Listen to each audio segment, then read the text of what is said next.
got lots of programs happening throughout the state, and also a very new and innovative advocacy program for people with Parkinson's. Part of that has to do with looking at the prevalence and impact of Parkinson's across the Australian community. And we're having a big report that will come out next month, a big parliamentary meeting in Canberra.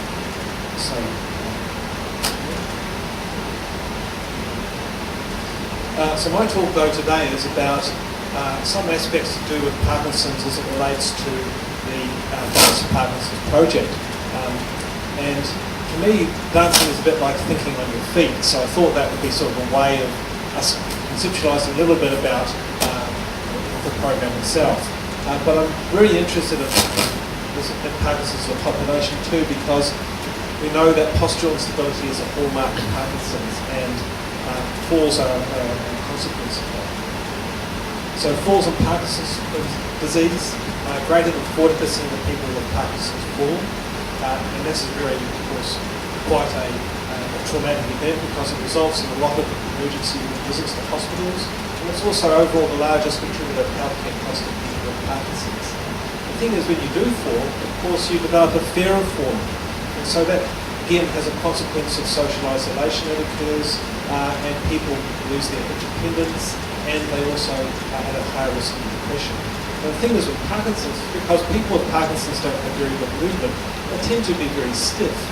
So when they do fall over, they fall a bit like the tree in the forest. So when you imagine, if you don't put your arms out to catch yourself, you're falling on the tip of your head. Of course, the consequences of those are really severe indeed. When I look at people with Parkinson's, though, I also try to understand for them and their environment, how do they move? We created this map some time ago of a person in their home environment. We asked them to just record where they had a fall. And this is one particular person who falls a lot. So you'll see red dots occur in the map of the house where they have fallen over. And you'll see in the top graph a cumulative sum of the number of falls this person has had over the 1 year in which we were following them.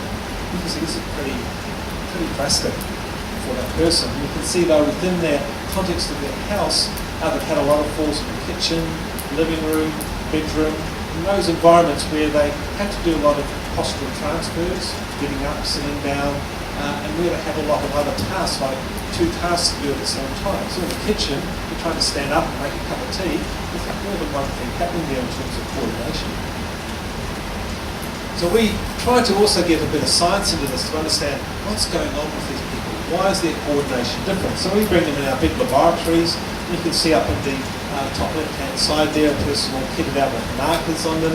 We film them with special cameras while they're walking over surfaces, and you can see in the section here, we do our best to make it difficult sometimes. We have them walking on foam surfaces, artificial grass, uneven surfaces with blocks of wood underneath.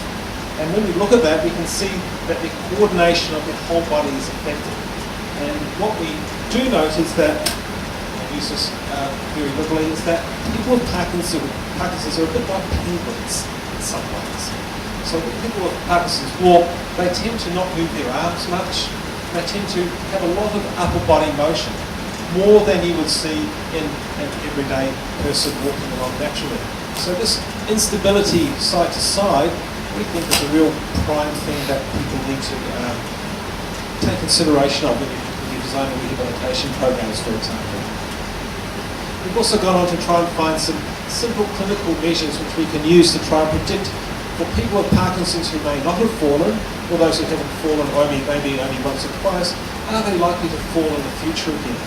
And so we've done a study where we've looked at clinical measures, the Unified Parkinson's Disease Rating Scale, which you've heard, a measure of their freezing of gait, which you've also heard David Leventhal talk about, the fact that when a person might stand up, they get dizzy or not, some genetic balance and gait with some nice clinical functional ability measures, and also the amount of sway they have when people are standing still. We can put all this into an equation, and we can get clinical predictions to those who are at risk of falling.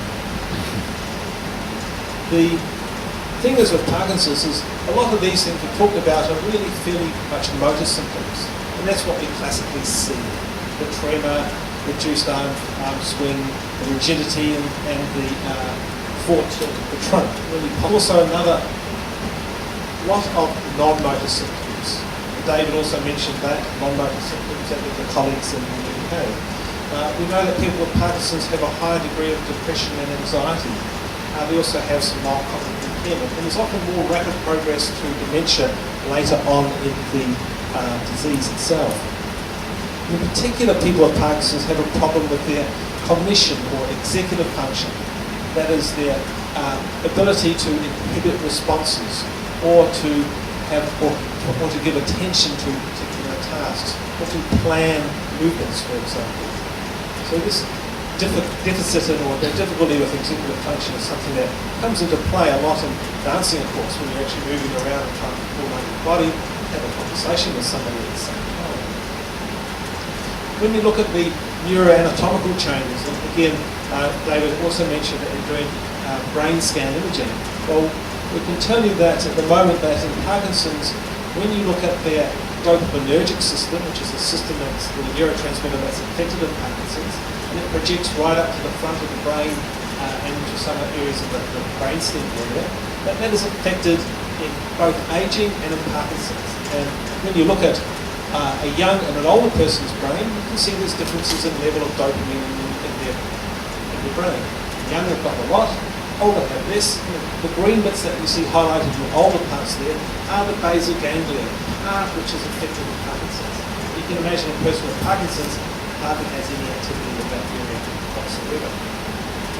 You also see changes in the brain of people with Parkinson's in the areas related to spatial navigation. So over here, we can see that there are changes in the hippocampus area, which is related to spatial navigation, and also in the temporal lobes here, which is also related to understanding and executive function type tasks. The other thing we find is that some areas of the brain are not activated as much in people with Parkinson's. So for example, when you give a person an executive function task, a person with Parkinson's will not be able to activate their frontal lobes in front of the brain, or the brainstem or the thalamus areas in the middle of the brain, nearly as much as you or I would do. So how good is your executive function? And you might think, well, what is executive function? Well, it can be exemplified if I ask you to say, name as many things as you can in the next minute starting with the letter E. So you go away and try and think elephant, eclipse, and a whole lot of other things. And you can actually find that after a while it's actually quite difficult to do because you run out of words. So that is your executive function with you. Or if I said, take a number, and now, so number of 836, and now subtract 7 from that. And keep subtracting 7 until you don't stop anything, until you 1 minute is up. So then those are sorts of tests of our frontal lobes of our brain, which is your executive function. Now, another test of executive function is this one here. It's called a trail making test. So when a person does this, they're asked to join the dots. So on the A there, the person has to move from 1 to 2 to 3 to 4. And you can time how long it takes them to perform that task. Now it's a bit like a dance choreographed step. You can imagine putting yourself on the floor and the person has to step through this particular task. Now if you then do it with the second condition, where a person make the steps slightly more complicated. So if you go 1A, 2B, 3C, etc. So these tasks we know involve the frontal lobes of the brain. So how do Parkinson's perform with this? And when we do this comparison, and over on the far side here, you've got the Parkinson's in blue, the healthy controls in the reddish colour, and you can see that the Parkinson's take longer to perform the task. And you can also see that for the type Part B test, and also the difference between the two. So there is an impairment of executive function in terms of people with Parkinson's. So what might this mean in terms of translating to things like balance and postural control of people with Parkinson's? Well, we can see here that there are some balance tests and a person stands on a force plate, and over here we can see that essentially a person with Parkinson's, when they're reciting those words, are much more variable than when for somebody who's healthy and is also doing the same task. So there's an impairment there. Now, I've taken a little bit too much time, so I'm just going to skip ahead to a couple of things. First of all, the Queensland Ballot. So here's with the Dance for Parkinson's program. Well, we did these sorts of tests with them, and I just want to now move on to a quick clip, if I may, about 30 seconds, which summarises how we work with the Now this is where the science comes in. At the end of the class, I put the dancers through a series of tests to measure the effectiveness of the program. Here we're measuring people's footsteps, or the timing and distance between each step.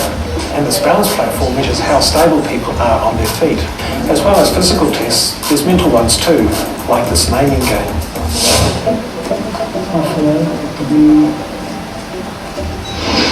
So far, there's great results.